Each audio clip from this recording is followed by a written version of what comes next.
Et notre thème de cet après-midi s'intitule « Reconstitution économique de la RDC, perspective et rôle de la diaspora de Bordeaux ». En amont, au-delà de ces sujets, se pose le problème de la démocratisation, de la coopération nord-sud, du développement, du sous-développement, de l'aide publique, l'aide privée, de l'immigration, la pauvreté et la misère consécutive à la guerre un peu partout en Afrique. Le pays est actuellement en un état d'élabrement et avancé, même si par-ci par-là on peut assister à certains colmatages. À défaut d'aborder cette complexité dans sa globalité, quitte à prendre le risque de paraître hors sujet, nous sommes en droit de nous poser certaines questions, 50 ans après. L'aide publique, un agronome prophète, Monsieur René Dumont, avait dit et écrit « L'Afrique est mal partie ». Pourquoi ne l'ont-ils pas écouté? Ces propos ont été transformés au point d'en faire un ennemi de l'élite africaine. Ceux-là même qui devaient le soutenir. Vers la fin de sa vie, il avait rencontré le feu président Senghor, qui lui a dit « Vous aviez raison ». Et il répondra « J'aurais voulu avoir tort, mais c'est tard ».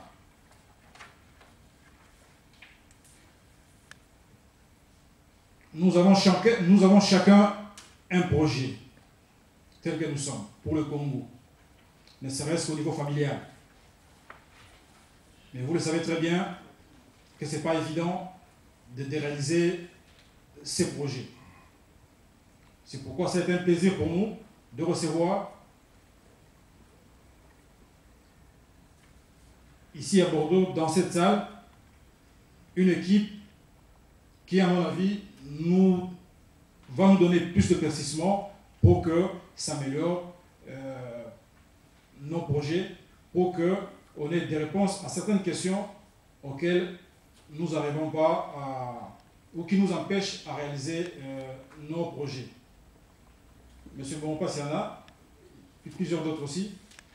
Je vais céder la parole à l'orateur du jour pour nous développer le thème de la conférence. Je vous en remercie.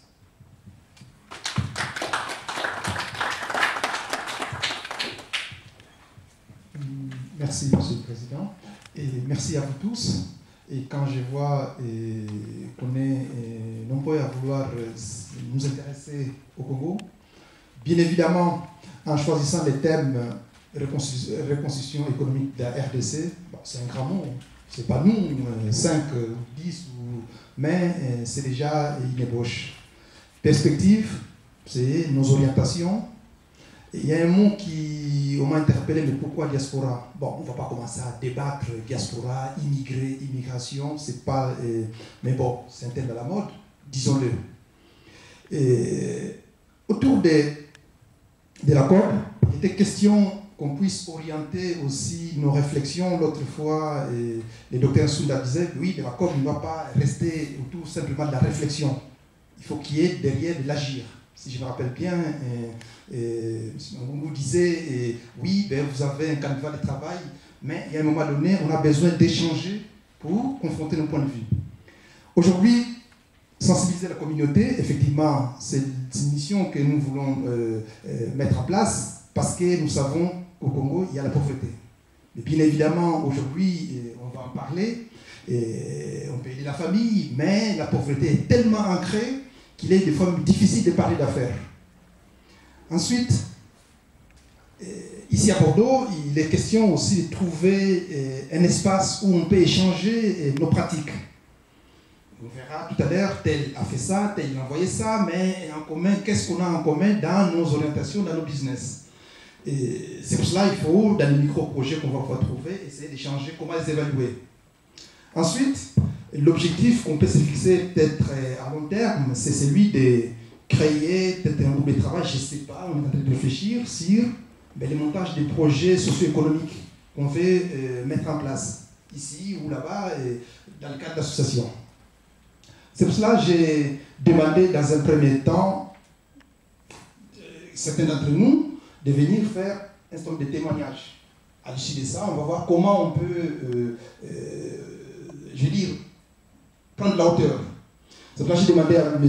Mbongo Passi, que je vais inviter à présenter son travail, parce que lui, il s'est orienté dans le secteur de l'agriculture. M. Mbongo Passi, en le rencontrant, que je vais présenter tout à l'heure, il a une itinéraire un peu atypique. Comme on dit à Lingala, ben, je ne sais pas comment on arrive ici en Europe, mais il a eu un parcours assez qui m'a frappé. Donc de Kinshasa, il est allé en Irak. De là, il a exercé le métier d'agent de maintenance ferroviaire. À l'époque, c'était la guerre Iran-Irak. Vous vous rendez compte? Il est venu en France. En France, il s'est formé à l'AFPA plutôt, comme tourneur et dans les machines à commande numérique, agent de maintenance. Et son parcours professionnel l'a amené jusqu'à travailler chez Ford, que tout le monde connaît bien, à Blanquefort. Ensuite, de 1991 à 2008, il était agent de maintenance dans une entreprise Joc qui est à Normand, je crois. C'est une entreprise spécialisée dans la préparation de plats et gâteaux. Ben, suite à un incident économique, c'est-à-dire un licenciement économique, il s'est posé la question, à mon âge, est-ce que j'ai encore des choses à faire? Voilà un peu son itinéraire et son expérience, il veut nous le faire partager.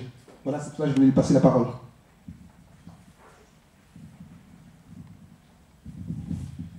Bonjour messieurs, dames.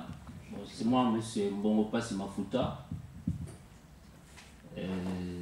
Avant que je parte en Irak, comme il a dit, j'ai travaillé au Zaïre, dans Air Zaïre. Donc j'étais agent de maintenance dans l'aviation à Air Zaïre à l'époque, où l'Air Zaïre était assisté par la Panam. Donc, j'ai commencé en 77, de 77 jusqu'à 80, et à 80, je suis parti au Caire pour passer des vacances, pour aller visiter surtout les pyramides.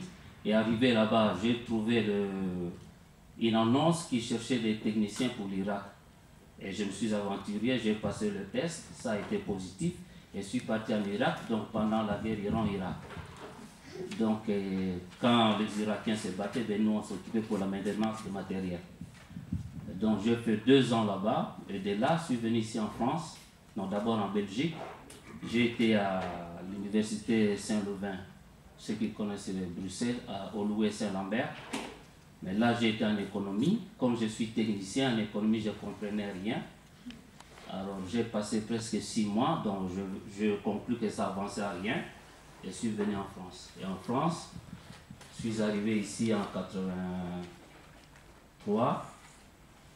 Et de 83, j'ai fait des formations à la FA ici. Quand j'ai fini, directement j'ai été embauché à Ford, à Blanquefort. Non, d'abord à Vérac. Là, on fabrique c'est une fonderie. Et là, malheureusement, on fabrique de carcasses de mines anti-chars. Comme je n'avais pas la nationalité française, je ne pouvais pas rester là-bas vu qu'il y a le secret défense. Alors j'étais pas licencié mais mis à l'écart en attendant ce que j'ai la nationalité pour que je puisse réintégrer la société. Mais en attendant, j'ai trouvé la place à Fort. Donc je suis parti à Fort. Et j'ai travaillé à Fort pendant 3 ans. Mais comme on faisait les 3-8, et mon corps ne supportait pas le fonctionnement alimentaire, donc je suis parti et j'ai commencé en 91 dans le produit Joc, donc celui qui vous parlait à Logement, qui fait le dessert agroalimentaire, jusqu'en août, le 10 août 2008, où j'ai été licencié économique pour motif économique. Alors de là, vu de chez moi à la maison où j'habite en Barès, on a essayé un peu de culture avec ma femme, on a cultivé le maïs, on a des arachides. On a planté des arachides, on a récolté 15 kilos.